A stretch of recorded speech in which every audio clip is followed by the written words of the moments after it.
नमस्कार शेतकरी मित्रांनो, रॉयल शेतकरीमध्ये सर्व शेतकरी मित्रांचं हार्दिक स्वागत आहे. तर या साईडला दिसेल नक्की सबस्क्राईब करा आणि व्हिडिओला लाईक करा, शेअर करा आणि सबस्क्राईब करा. कारण की मित्रांनो, शेती संबंधित मला पीक संदर्भातून असेच नवनवीन सर्वप्रथम पाहायला मिळतील.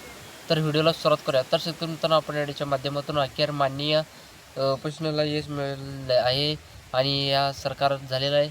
आणि कालच माननीय बच्चू कडू यांची भरत शेठ यांची भोगावले यांची बैठक झाली आणि या बैठकीच्या माध्यमातून काय चर्चा झाली या माध्यमातून प्रयत्न करणार आहोत. आणि याचबरोबर पाहायला गेलं तर नवीन काय अपडेट आहे आणि काय अपडेट पूर्ण आहे आणि होऊ शकतात आणि संपूर्ण डिटेलमध्ये आणि शेतकऱ्यांचा पूर्ण अपडेट या व्हिडिओच्या माध्यमातून जाणून घ्यायचा प्रयत्न करणार आहोत. तर बच्चूकडून पत्र मिळालेलं आहे, तर ते काय काय ते सर्व शासनाने नमूद काय केलेलं आहे आणि किती दिवसामध्ये शेतकऱ्यांची कर्जमाफी होऊ शकते आणि शेतकऱ्यांनी यूट्यूब करावं आणि न करावं, रिन्यू जर केलं तर तो आपलं खातं तर त्याला मिळेल का, या सर्व प्रश्नाचं उत्तर या व्हिडिओच्या माध्यमातून जाणून घ्यायचा प्रयत्न करणार आहोत.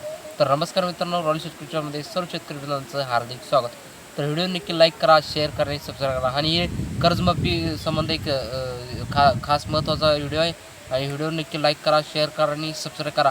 काही दिवसापूर्वी बच्चू कडू यांच्या माध्यमातून उपोषण केले होते आणि 6व्या 7व्या दिवशी बच्चू कडूंच्या माध्यमातून उपोषण सोडवण्यात आलं. आणि कारण की त्या पाहायला गेलं तर सरकारने जे काही मंत्री आले आणि ते भारतीय जनता पार्टीचे अध्यक्ष जे काही आले आणि बच्चू कडूंना चंद्रशेखर बावनकुळे यांचं पत्र करण्यात आलं आणि त्या पत्राच्या माध्यमातून स्पष्टपणे सांगण्यात आलेलं आहे की 15 दिवसामध्ये राज्यस्तरीय समिती गठीत करू आणि या समितीच्या माध्यमातून कर्जमाफी अहवाल शासनाला दिली जाईल आणि तो कर्जमाफी अहवाल शासनाला मिळाल्याच्या नंतर तर त्या सकारात्मक कर्जमाफी संदर्भात सरकारने निर्णय घेईल. आणि असं तुम्हाला ऐकलं असेल की जे काही राष्ट्रीय संगमती कसे काम सर्वप्रथम सांगतो आणि कर्जमाफी मिळवण्याकरता तुम्हाला कोणतं काम करायचं हे शेवटी तुम्हाला एवढी शेवटी सांगणार आहे. आणि सर्वप्रथम कर्जमाफी जे काही समिती गठीत झालेलं आहे आणि ते येणाऱ्या 15 दिवसामध्ये आपल्या कामाला सुरुवात करण्यात आलेलं आहे. आणि आपण महाराष्ट्र राज्यावरून त्या 34 जिल्ह्यामध्ये ती समिती काम करण्यात आहे. आणि त्या उदाहरणात सांगतो तुम्हाला, हिंगोली जिल्हा आणि हिंगोली जिल्ह्यामध्ये अल्प उदार शेतकरी आहे त्यांनी आणि अल्प उदार शेतकऱ्यांना किती कर्ज आहे आणि किती कर्ज नाही आणि शेतकऱ्यांचं कर्ज आहे आणि 3 लाखापर्यंत आहे, कोणाचं किती आहे आणि शेतकऱ्यांचं अल्पमुदत काय आहे का तर बहुमुदती कर्ज आहे का, हे सगळी समिती काम करणार आहे. आणि राज्यातल्या संपूर्ण जिल्ह्यांचा डाटा गोळा करणार आहे आणि सगळ्या जिल्ह्यांचा अपडेट गोळा करून राज्य सरकारने निधीला लागू करणार आहे.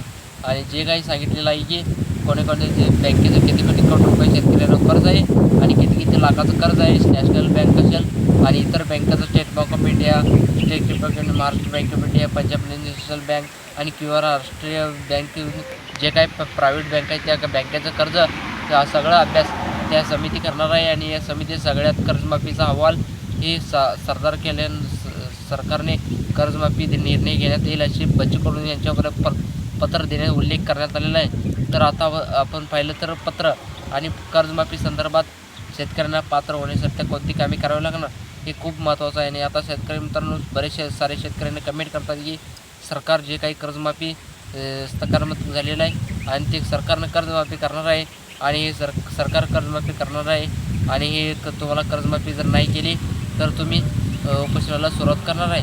आपण जर पाहायला गेलं तर तुम्हाला जर कर्जमाफी जर पात्र व्हायची असेल तर बरेच सारे प्रश्न विचारतात, कमेंटमध्ये प्रश्न विचारतात की दादा आम्ही रिन्यू करावं का आणि रिन्यू करायचं नाही तुम्ही जर रिन्यू केलं तर सरकारनं कर्जमाफी केली तर कर्जमाफीसाठी अपात्र होण्याची शक्यता 90% आहे.